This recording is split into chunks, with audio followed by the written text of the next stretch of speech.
Assalamualaikum warahmatullahi ta'ala wabarakatuh. Bismillahirrahmanirrahim. Alhamdulillahi rabbil alamin. Wassalatu wassalamu ala rasulina Muhammadin wa ala alihi wa sahbihi ajma'in. Allahumma aghnina bil ilmi wa zayyinna bil hilmi wa akrimna bit taqwa wa jammilna bil afiyati ya arhamar rahimin. Rabbi shrah li sadri wa yassir li amri wahlul 'uqdatam min lisani yafqahu qawli. Rabbi yassir wa la tu'assir wa tammim bil khair wa bika nasta'in wa la hawla wa la quwwata illa billahil aliyyil 'azim. Yang saya hormati Tuan Imam, Tuan Bilal dan juga pengerusi Surau Jumaat Darul Huda dan seluruh barisan AJK Surau Jumaat Darul Huda dan juga tuan-tuan yang dirahmati Allah Subhanahu wa taala. Mari sama-sama kita niat i'tikaf di rumah Allah Subhanahu wa taala. Nawaitul i'tikaf sunnatan lillahi taala. Alhamdulillah tuan-tuan, dapat kita berkumpul sekali lagi pada malam ni selepas 3 bulan kita tak bertemu. 3 bulan. Pada bulan Syaban yang lalu saya pergi ke Perth, ke Australia selama beberapa hari. Kemudian masuk bulan puasa, kita menyambut puasa sebulan. Dan pada ketika itu saya dijemput kuliah subuh juga, tapi nak ditakdirkan Allah pada pagi itu saya tidak ada suara. Tidak ada suara pada pagi pada bulan Ramadan tersebut. Kemudian pada bulan Syawal ni kita bertemu. Nak jadi sepatutnya pada minggu yang kedua kuliah subuh, tapi saya ada kursus perdana haji. Saya tak dapat hadir juga pada pagi tersebut. Kemudian saya minta seorang ustaz gantikan, dia pun tak hadir juga. Saya dah WhatsApp dia pada hari tersebut dan juga pada pagi satu hari sebelum dan juga pada malam tu. Dia tak hadir juga. Dia kata insya-Allah tapi tidak hadir. Saya melihat dia tidak ada ihtimam, tidak mengambil barat. Sebahagian ustaz ada sebahagiannya lah, mereka tak ambil barat. Sedangkan saya cukup mengambil barat tentang kehadiran. Kalau kehadiran untuk hadir ke kuliah ni, sebab yang dengar jemaah lebih 10 orang, tambah-tambah kuliah subuh menjangkau hampir 100 orang. Jadi tak sepatutnya lah ustaz melakukan perkara tersebut. Satu perkara yang amat mengecewakan bagi diri saya. Tapi alhamdulillah pada malam ni kita dapat bertemu sekali lagi. Dan juga saya mengharapkan doa daripada tuan-tuan, kerana saya akan menunaikan haji pada minggu depan. Dalam 6 hari bulan Jun insya-Allah saya menunaikan haji bersama dengan tabung haji. Jadi saya mengharapkan doa lah daripada tuan-tuan, semoga diberi kesihatan kepada saya dan juga dipermudahkan urusan ketika menunaikan fardu haji. Pada malam ni insya-Allah kita nak lihat tentang beberapa perkara tentang ibadat korban. Ibadat korban sebahagian ulama kata wajib, tapi ulama Syafi'i dan juga majoriti di kalangan ulama menyatakan tak wajib. Adalah beberapa dalil. Dalil yang pertama daripada Fatimah binti Qais. Dia mendengar Nabi SAW bersabda, laisa fil mal haqqun siwa zakah. Tak ada pada harta ni hak kewajipan melainkan zakat. Jadi di sini Nabi menafikan hak yang wajib selain daripada zakat. Zakat saja yang wajib. Wa yadkhulu fi hadzal nafi, dan termasuklah selain daripada zakat adalah ibadat korban. Jadi ibadat korban tidak wajib, hanyalah sunat. Mengikut pendapat mazhab Syafi'i adalah sunat muakkad. Dan asal adalah tidak wajib. Asal sesuatu hukum tak wajib. Bila wajib mesti perlu kepada dalil yang mewajibkan perkara tersebut. Ini juga dipanggil dalam kaedah usul fiqh, dalam dalil dalam usul fiqh dipanggil sebagai istishab. Istishab asalnya semua harus, melainkan ada suatu dalil yang mewajibkan dia akan jadi wajib. Adakah ibadat korban ni sunat untuk pada orang yang menunaikan haji di Mina ketika mana hari-hari tasyrik 11, 12, 13 Zulhijjah, orang yang menunaikan haji berada di Mina? Adakah ada tuntutan sunat pada orang yang menunaikan haji? Tuntutan apa? Ibadat korban. Ulama Syafi'i menyatakan sunat pada semua manusia, pada orang yang bermukim di negara dia, orang tinggal di negara, di tempat dia, juga disunatkan ibadat korban. Untuk orang yang menunaikan haji juga disunatkan di Mina, disunatkan juga untuk melaksanakan ibadat korban. Yang tak disunatkan adalah puasa hari Arafah. Puasa Arafah 9 Zulhijjah tak disunatkan bagi orang menunaikan haji. Selain daripada itu disunatkan. Bagaimana kalau seseorang itu bernazar untuk melaksanakan ibadat korban, adakah wajib ataupun tidak? Sebenarnya dalam bab ibadat korban ini bukan kata nazar, semua ibadat. Apa-apalah, kalau sembahyang pun kita nazar jadi wajib. Puasa kita nazar jadi wajib. Kita kata lillahi alayya an azbah hadzal aid udhiyatan, wajib kepadaku. Bila wajib tu mana nazar, ataupun aku bernazar untuk aku sembelih hari raya korban tahun ini, sembelih seekor lembu, sembelih seekor kambing, maka wajib. Sebenarnya hukumnya sunat, bila bernazar jadi wajib. Begitulah ibadat-ibadat yang lain. Bagaimana kalau seseorang itu membeli serta niat, dia beli seekor kambing dan niat untuk ibadat korban, adakah jadi wajib ataupun tidak? Gambaran dia seseorang yang membeli satu ekor binatang korban, binatang ternak lah, tak kira kambing ke lembu ke kerbau ke unta, dia beli, dia niat untuk ibadat korban. Adakah diiktibar binatang tersebut jadi binatang korban semata-mata dengan pembelian? Seseorang beli lembu ataupun kambing yang mana dah cukup umur dah cukup untuk ibadat korban, maknanya dah memang boleh ibadat korban lah binatang ni. Adakah pembelian dia itu menjadikan dia wajib buat ibadat korban? Hukum di sini tidak wajib. Semata-mata beli tidak wajib. Dia beli dan dia niat tidak wajib. Itulah pendapat yang kuat dalam mazhab ulama-ulama Syafi'i menyatakan perkara tersebut. Kemudian kita lihat untuk binatang korban ini, yang bolehnya adalah bahimatul an'am. Apa bahimatul an'am? Binatang ternak. Binatang ternak itu apa dia? Kambing, biri-biri, lembu, kerbau, unta. Kibas ni bahasa Arab, bahasa Melayunya biri-biri jantan, itu dipanggil kibas. Okey. Untuk binatang biri-biri, di sisi ulama Syafi'i, dia kata cukup mastakmala wa atamma sanatan, cukup umur setahun qamariyah sempurna. Masuk tahun yang kedua boleh. Ataupun ada cara yang kedua, iaitu gugur gigi dia selepas 6 bulan, mengikut pendapat yang kuat dalam mazhab Syafi'i, dipanggil sebagai al-jazak.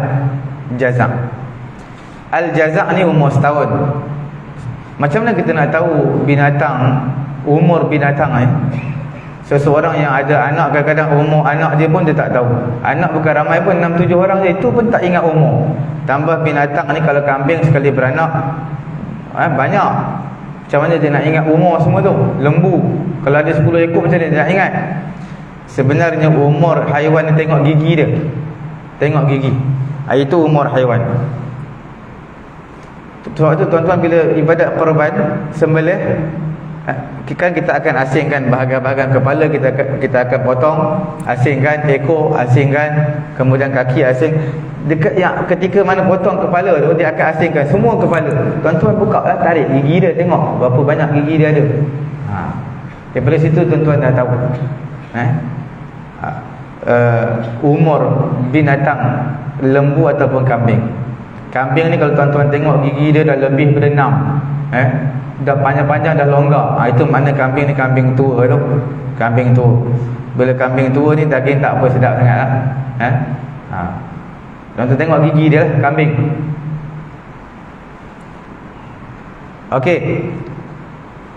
Di sisi ulama Syafi'i, untuk biri-biri ni, macam biri-biri cukup setahun, masuk tahun yang kedua boleh buat korban. Tahun yang kedua, itu antara umur yang paling muda untuk binatang korban lah, biri-biri, setahun. Sempurna masuk tahun kedua boleh. Ataupun kalau tak cukup setahun pun mengikut pendapat kuat dalam mazhab Syafi'i juga boleh. Yang penting gigi depan dia gugur. Sebab kambing lembu dia tak ada gigi atas. Gigi atas tak ada, gigi bawah je. Sebab dia makan rumput, gigi bawah, gigi atas tak ada. Jangan tuan-tuan selak gigi bibir, gigi atas memang tak ada lah. Haiwan lembu, kambing tak ada gigi atas, gigi bawah je.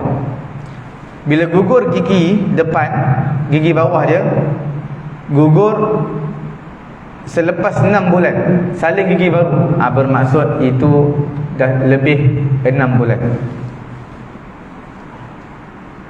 Bila lebih 6 bulan, selepas 6 bulan gugur gigi, boleh buat ibadat korban.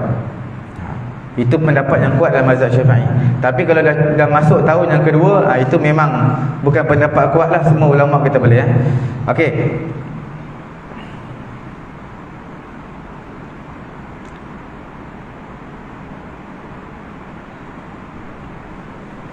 Jadilah perkara ini, iaitu gugur gigi depan, itu bermaksud dia dah balik umur dia, ataupun dah ihtilam, dah sudah balik lah. Fa innahu yakfi asbaquhuma, sesungguhnya memadai juga walaupun gigi dia dah gugur, gigi depan gugur sebelum 6 bulan. Boleh untuk biri-biri ni sebelum 6 bulan, sebelum qabla tamami sanatin ajazat. Bukan 6 bulan, saya silap, sebelum setahun. Mana lepas 6 bulan, sebelum setahun. Boleh. Okey, kita lihat dalil yang menyatakan boleh ni daripada Ummi Bilal. Nabi SAW bersabda, dhahu bil jaz' min ad-dha'n fa innahu jaizun. Sembelihlah binatang biri-biri yang dah umur jaz', iaitu gugur gigi depan, sama ada masuk tahun yang kedua ataupun lepas 6 bulan gigi depan gugur, hukumnya harus. Daripada Jabir, hadis yang kedua daripada Jabir, dia berkata Nabi SAW bersabda, la tazbahu illa musinnah, jangan kamu sembelih binatang korban sehinggalah cukup umur, illa an ya'sura alaikum, kalau dah susah tak apa, fatazbahu, boleh sembelih jaza'atan min ad-dha'n, boleh sembelih al-jaza', makna biri-biri yang tak cukup lagi umur 2 tahun tapi dah gugur gigi depan, boleh. Sebab dah susah nak cari binatang korban. Okey. Ini untuk binatang ad-dha'n, biri-biri. Adapun al-ma'iz, ma'iz ni kambing biasa ataupun lembu, mastakmala sanatain, cukup umur 2 tahun, masuk 3 tahun. Masuk 3 tahun itu adalah dipanggil istilah baligh lah untuk biri-biri, untuk kambing biasa dan juga untuk lembu. Dah boleh untuk sembelih korban.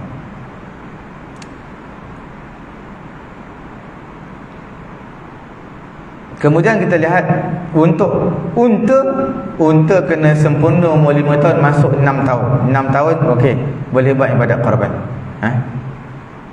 Jadi antara banyak-banyak binatang ni, binatang yang paling muda cukup umur usia dia untuk buat ibadat korban adalah biri-biri. Disyaratkan untuk buat ibadat korban ini adalah bahimatul an'am, iaitu unta, kambing ataupun biri-biri, lembu ataupun kerbau, dan selain daripada itu tidak sah mengikut pendapat yang kuat di sisi ulama-ulama Syafi'i. Seseorang nak buat ibadat korban kuda, arnab, rusa, zebra, himar wahsyi, ataupun ayam, semua ini di sisi ulama Syafi'i tak sah ibadat korban tersebut. Dia mesti bahimatul an'am, iaitu binatang ternak. Berdasarkan dalil daripada suratul Hajj ayat ke-34, walikulli ummatin ja'alna mansakan liyadhkuru ismallahi ala ma razaqahum min bahimatil an'am. Bagi setiap umat kami jadikan mansak, ibadat, tempat ibadat, liyadhkuru ismallah, untuk mereka menyebut nama Allah Ta'ala di atas rezeki yang Allah Ta'ala berikan kepada mereka, iaitu bahimatul an'am, ibadat korban, mansakan. Allah Ta'ala khususkan bahimatul an'am, disebut di sini walikulli ummatin ja'alna mansakan liyadhkuru ismallahi ala ma razaqahum min bahimatil an'am. Bahimatul an'am, selain daripada bahimatul an'am tidak sah. Okey, dalil yang kedua, ibadat korban ni ibadat yang berkait dengan haiwan, khusus untuk haiwan. Dia seperti zakat juga. Zakat ada je zakat haiwan. Bila kita bela kambing cukup 40 ekor, kena ibadat, kena bayar zakat. Lembu cukup beberapa ekor, kena ibadat korban. Begitulah juga dengan unta. Apa yang berkait dengan zakat untuk ibadat untuk haiwan, itulah yang dibenarkan untuk ibadat korban. Okey. Kemudian dalil yang ketiga, al-ittiba', kerana mengikut sunnah Nabi, li'annahu, kerana Nabi tidak dinukilkan daripada Nabi SAW at-tadhiyah, Nabi buat ibadat korban selain daripada binatang ternak. Dan tidak diriwayatkan daripada Nabi bahawasanya Nabi SAW telah buat ibadat korban selain daripada bahimatul an'am. Kalaulah binatang korban itu boleh sah selain daripada binatang ternak, selain lembu, kambing semua ni, kalau sah, pasti Nabi akan memberi penerangan kepada kita ataupun datang riwayat mengenai keharusan perkara tersebut. Kerana inna hadza ashal wa aisar, sesungguhnya perkara ini adalah lebih mudah dan lebih senang. Wa ma khuyyiran nabi, diberi pilihan kepada Nabi antara dua perkara A, perkara B, Nabi akan pilih yang paling mudah, selagi mana perkara tersebut ma lam yakun isman, selagi mana tak berdosa. Jadi kalaulah boleh buat ibadat korban selain lembu, kambing, unta semua boleh, ayam boleh, arnab boleh, rusa boleh, pasti Nabi buat. Sebab Nabi akan pilih yang paling mudah untuk umat dia ni. Untuk agama, Nabi akan pilih yang paling mudah untuk umat dia. Tapi sebab benda tu tak boleh, sebab bila tak boleh, maka tak sah lah. Ibadat korban selain daripada binatang ternak, kalaulah boleh, Nabi akan tunjukkan kepada kita, kepada umat dia ni.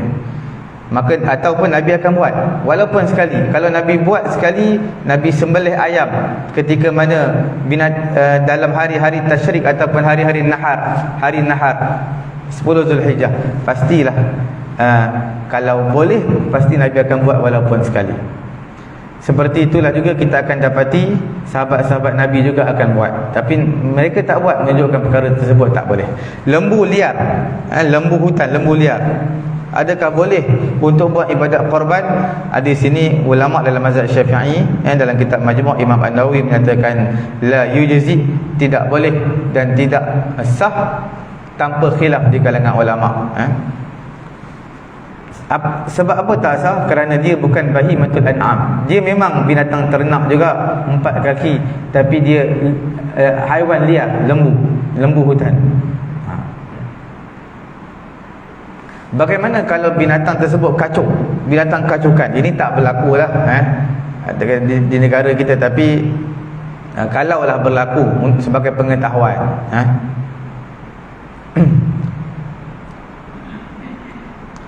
contohnya lembu liar, lembu jantan liar, dia kacuk dengan lembu biasa, lembu ternak biasa. Adakah boleh untuk kita sembelih korban anak dia? Dah cukup umur lah, syarat cukup umur, masuk tahun yang ketiga, anak dia semua nak sembelih korban, adakah boleh ataupun tidak? Kita bagi contoh yang lebih mudah lagi. Tengok contoh kuda tak boleh ibadat korban. Dia bersama dengan lembu. Bila kacukan antara kuda dan juga lembu, lahir anak ni boleh dilaksanakan ibadat korban ataupun tidak? Anak tersebut lembu lah. Kalau anak kuda memang tak boleh lah, sebab kuda memang tak boleh, jelas. Kalau lembu, la yujzi fil udhiyah al mutawallid min ahadi asnafil adahi wa ghairihi mimma la yujzi. Binatang korban, tuan-tuan kena ingat, binatang korban binatang yang sah korban, yang boleh buat ibadat korban, dikacau dengan binatang yang tak boleh buat ibadat korban. Lahir anak, kalau anak tersebut lahir, contohnya lembu, kuda, lahir kuda memang tak boleh lah buat ibadat korban, tu memang jelas. Lembu dan juga kuda dikacaukan lahir anak tadi lembu, lahir anak tu lembu tu dah cukup umur 3 tahun semua, boleh tak buat ibadat korban ataupun tidak? Ulama menyatakan tak boleh, walaupun dia lembu tak boleh, sebab dia kacau. Masalah ini madar ataupun paksi dia ala aslin, di atas asal dia, atakunul ibarah fil mutawallad bi akhassil aslaini aw bi afdalihima. Adakah kita katakan diambil kira anak yang lahir itu akhassil aslain, ambil yang paling teruk daripada dua tadi, ataupun yang paling baik daripada dua tadi? Paling baik ataupun paling teruk? Untuk faham masalah ni, kita lihat gambaran dulu. Contoh babi, khinzir, babi, haiwan yang najis, dikacaukan dengan apa ni? Dengan kambing haiwan yang suci, maka lahirlah anak tersebut, ayakunu hadzal maulud tahiran kasyah. Lahir anak dari kambing, adakah dia najis seperti khinzir ataupun tidak? Itu persoalan dia. Ini bukan ibadat korban lagi, ini mengenai dengan hukum binatang tadi. Babi dengan dikacaukan dengan kambing, lahir anak kambing, adakah anak kambing tadi najis ataupun tidak sentuh dia? Di sinilah ulama menyatakan al-ibrah, kita nak ambil akhassil aslain ataupun nak ambil afdalul aslain, ambil yang paling baik ataupun yang paling jelek. Kalaulah kita ambil yang paling teruk, yang paling jelek antara dua binatang kacau tadi, maknanya kita katakan hukumnya najis, sebab dia seperti khinzir, babi. Kalau kita kata ambil yang paling baik daripada dua tadi, khinzir dan juga kambing dikacaukan, kita ambil yang terbaik, iaitu hukum anak tadi, anak kambing hukumnya suci. Dia ada dua. Ada dua. Okey, kita lihat pendapat ulama Hanafi, dia agak diperincikan masalah ini. Dia kata at-tabaiyah lil senang je. Dia kata senang je. Untuk anak ni, dalam mazhab Hanafi lah, untuk anak ni nak kategorikan dia suci ke tidak ke, macam mana? Dia ikut mak dia siapa? Makna haiwan yang melahirkan dia itu, adakah babi ataupun kambing? Itu kita lihat, dia ikut mak. Kalau mak tadi adalah babi, najis. Kalau mak tadi adalah kambing, maka suci. Dia ikut, kerana janin ini sebahagian daripada mak. Sebelum daripada keluar ke dunia ini dalam perut mak dia, maka dia adalah sebahagian daripada mak. Dia hukum mak. Najis ataupun suci ikut mak dia. Halal makan tak halal makan ikut mak dia. Itu dalam mazhab Hanafi. Wa wafaqal malikiyah al-hanafiyah, maka ulama-ulama maliki mereka juga mengikut pendapat daripada ulama Hanafi ini. Tetapi di sisi ulama maliki, takunu tabi'ah lil mereka kaitkan sikit, letak syarat sikit. Mereka kata ikut mak, anak tadi ikut mak dengan syarat ala ya'ti al-maulud ala suratil akhas. Tidak datang anak tadi dengan syarat tidak datang anak tadi dengan surah yang jelek. Mana janganlah anak tadi, walaupun kacukan dengan kambing, janganlah anak tadi babi. Kalau babi memang tak dibenarkan. Itu ulama Maliki letakkan satu syarat. Yang lain semua sama dengan mazhab Hanafi. Persoalannya adalah adakah mazhab Syafi'i ini mengikut yang paling jelek antara kedua binatang tadi ataupun yang paling baik? Dalam mazhab Syafi'i, untuk pengetahuan tuan-tuan yang dirahmati Allah Subhanahu wa taala, ulama Syafi'i menyatakan fi hadzal bab aslun wa huwa al-ibrah bi akhassil aslain. mengikut yang paling jelek antara dua binatang tadi. Kalau antara babi dikacaukan dengan anjing dengan kambing, maka diambil hukum babi. Bila diambil hukum babi, maksudnya apa? Anak yang lahir itu najis juga. Jadi ulama Syafi'i menyatakan anak yang lahir daripada lembu liar, lembu hutan dengan lembu bela ni, lembu binatang ternak ni, hukum lahir anak-anak tersebut juga tidak memadai untuk buat ibadat korban, kerana diambil kira akhassil aslain. Apa akhassil aslain?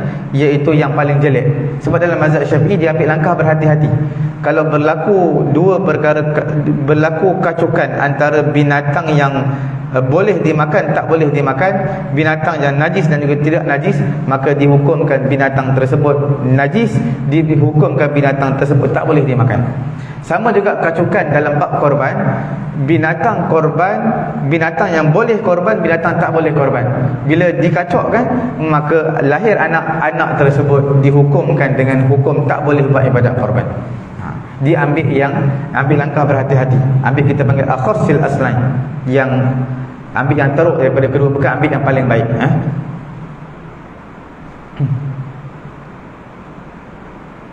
Okey. Adakah harus tadhiyah, buat korban dengan anak yang lahir daripada dua jenis yang berbeza, tapi dua-dua binatang korban? Contoh, seperti mana unta dikacaukan dengan lembu, maka lahir anak, tak kiralah lahir lembu ataupun lahir unta, adakah boleh dibuat ibadat korban? Maka ulama menyatakan, mengikut pendapat ulama Syafi'i, mereka meletakkan sedikit qaid ataupun syarat. Boleh sah, tapi dengan syarat i'tibar akbarihima sinnan, ambil yang umur yang paling tinggi. Contoh, kita kata tadi unta umur berapa tahun? 5 tahun.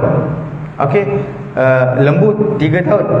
Bila lahir anak tadi, tak kira lahir anak lembu ke unta ke, mesti cukup 5 tahun. Ambil yang paling tinggi umurnya.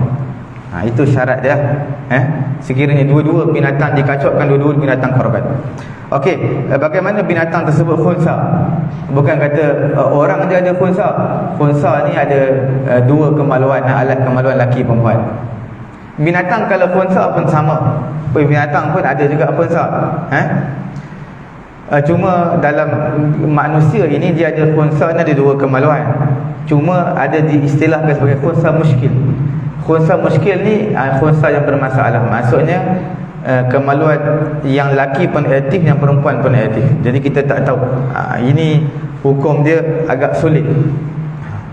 Sebab khunsa dia selalunya memang dua kemaluan, tetapi ada yang aktif. Yang mana yang aktif? Laki ke perempuan? Kalau laki, mana dihukumkan sebagai laki-laki. Semua laki-laki, semayang pun disah laki-laki, pakai baju laki-laki, semua laki-laki.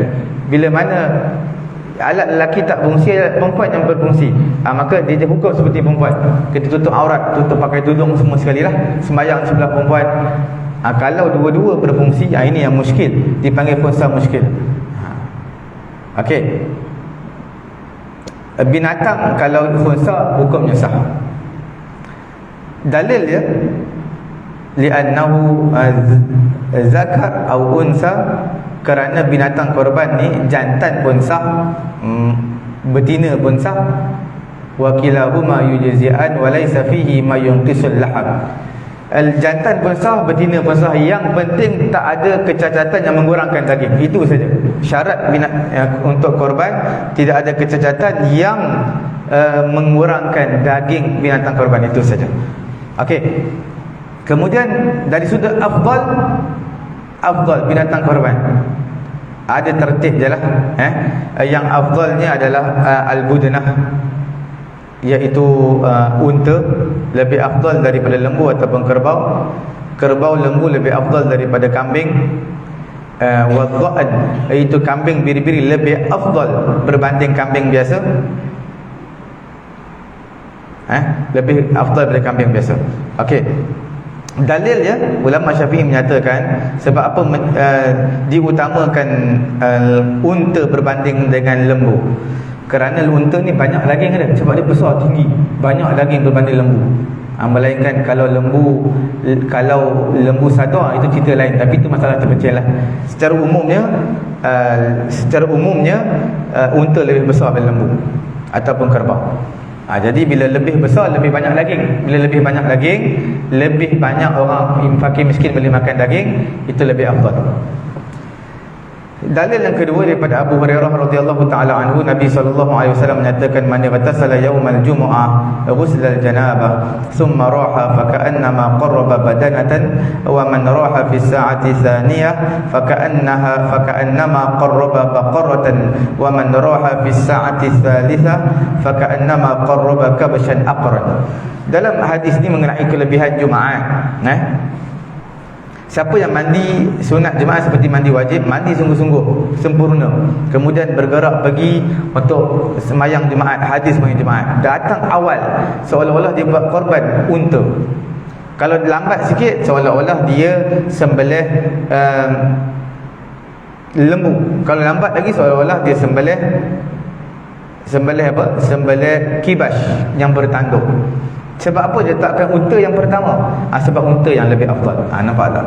Sebab itu ulama Syafi'i menyatakan unta lebih afdal berbanding lembu dan juga kambing. Dalil yang melebihkan lembu berbanding kambing, kerana lembu itu adalah lebih banyak daging berbanding kambing.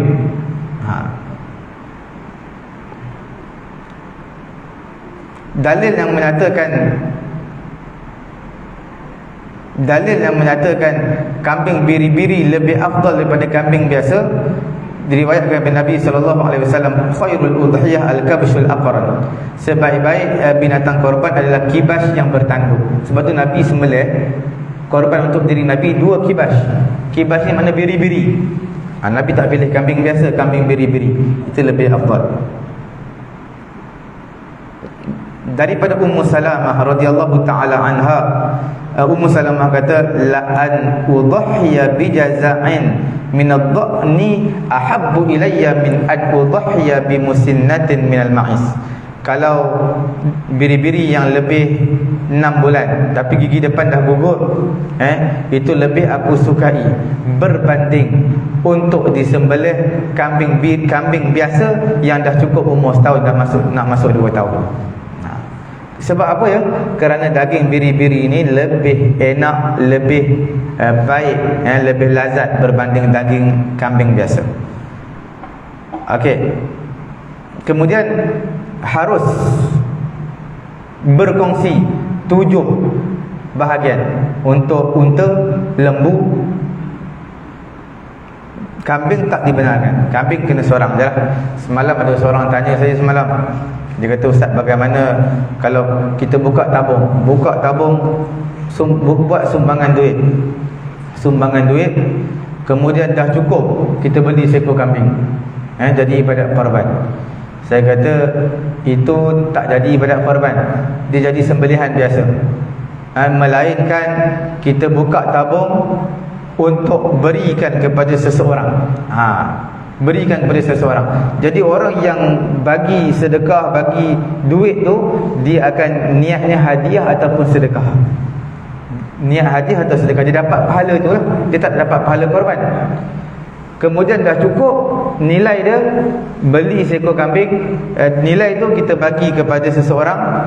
Mana dapat milik seseorang tu, dapat milik, dapat menjadi milik dia, duit kutipan tadi. Kemudian dia akan buat ibadat korban. Pahala korban untuk dia je lah. Yang lain tu dapat pahala sedekah ataupun pahala memberi hadiah, membantu dia untuk buat ibadat korban, itu saja. Okey. Dia tak boleh nak kumpul duit ramai-ramai. Sebahagian surau masjid dia buat. Okey, start daripada lepas raya korban tahun lepas. Okey, bulan raya korban tahun lepas, contoh bulan 3. Okey, bulan 4 kita kutip seorang RM50. Bulan 5 seorang RM50. Itu tak apa.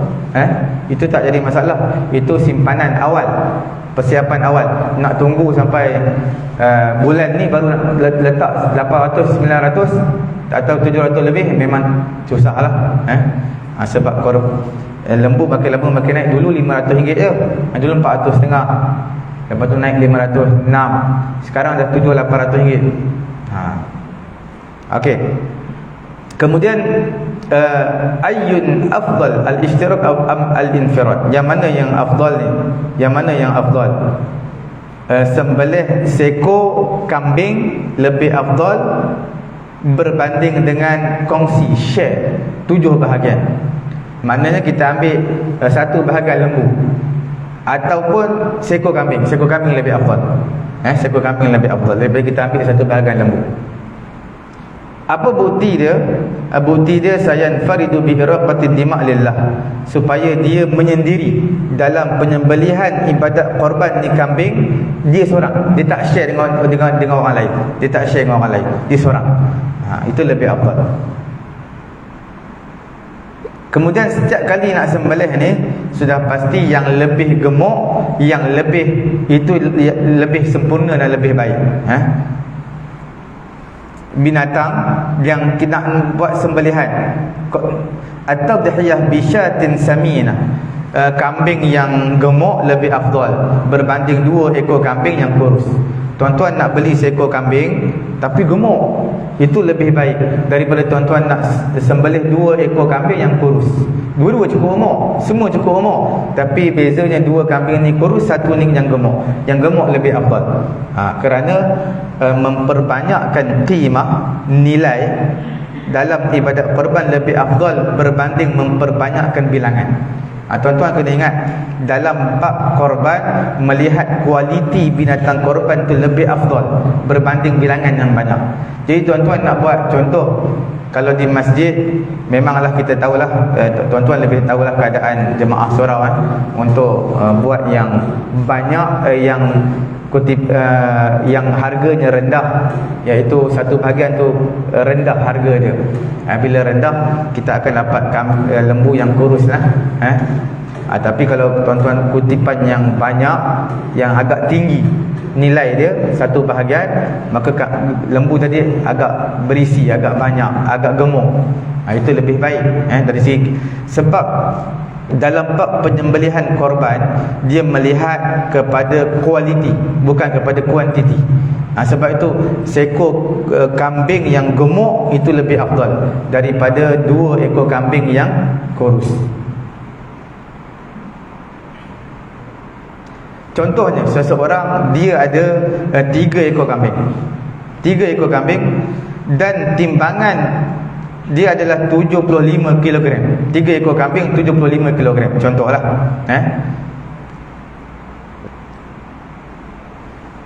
Dan 2 ekor kambing yang lebih ringan, lebih sedikit berbanding daripada 3 ekor kambing tadi. Kullu syatin minhuma waznuha 45 kg. Kemudian seekor lagi kambing, berat dia adalah 45 kg. 45 kg. Jadi di sini kita katakan seseorang lelaki yang ada 3 kambing dengan seorang ada seekor kambing. Saya baca sekali lagi. Seseorang ni dia ada seekor kambing. Kambing dia berat dia 75 kg. Yang seorang lagi dia ada 2 ataupun 3 ekor kambing, tapi berat dia lebih ringan daripada 75 kg. Umur cuma dah cukup. Umur memang wajib lah, cuma dia lebih ringan. Maka menyembelih seekor kambing yang 75 kg lebih afdal berbanding sembelih 2-3 ekor kambing yang beratnya bawah daripada 75 kg. Sebab kita bagi tahu tadi, kita tak lihat berapa banyak binatang ditumbangkan, tapi lihat kualiti saiz binatang korban tersebut.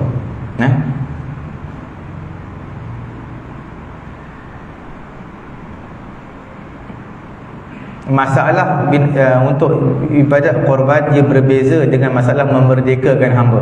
Memerdekakan hamba nilai sedikit tapi lebih banyak, itu lebih afdal. Sebab tujuan Islam adalah untuk menghilangkan perhambaan. Sebab itu merdekakan hamba yang banyak itu lebih afdal, walaupun harganya rendah. Berbanding dengan ibadat korban dia lain. Ibadat korban dia lihat kepada kualiti binatang korban tersebut.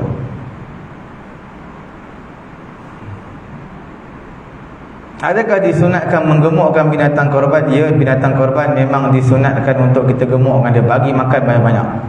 Macam kuda juga. Bila kuda ni, orang kuda dia tahulah, bila beli seekor kuda, nak bagi dia laju pantas, bagi makan banyak-banyak. Kemudian bila dah bagi makan banyak-banyak, kita kurungkan dia sampai dia kurus. Kemudian baru kita bagi makan, baru dia akan jadi pantas. Dia ada step-step dia lah. Okey, untuk binatang korban ulama ijma', iaitu disunatkan binatang yang gemuk. Ini pendapat yang kuat dalam mazhab Syafi'i kita. Sebab apa? Sebab dia banyak daging, dan yang kedua lebih memberi manfaat kepada fakir miskin. Wa fi dzalika ziyadah nafaqatul insan, dan bila mana gemuk, nafkah, perbelanjaan nak keluar beli lembu ataupun daging pun nilai dia tinggi. Wal ajru ala qadri an-nafaq wan nafaqah, dan ganjaran pun tinggi sebab ganjaran pahala mengikut apa yang kita beri. Orang yang sedekah RM10 tak sama sama sedekah RM1. Itu antara beberapa perkara yang kita bincang mengenai ibadat korban, mengenai warna yang terafdal. Ada tingkatan-tingkatan warna yang paling afdal warna putih lah.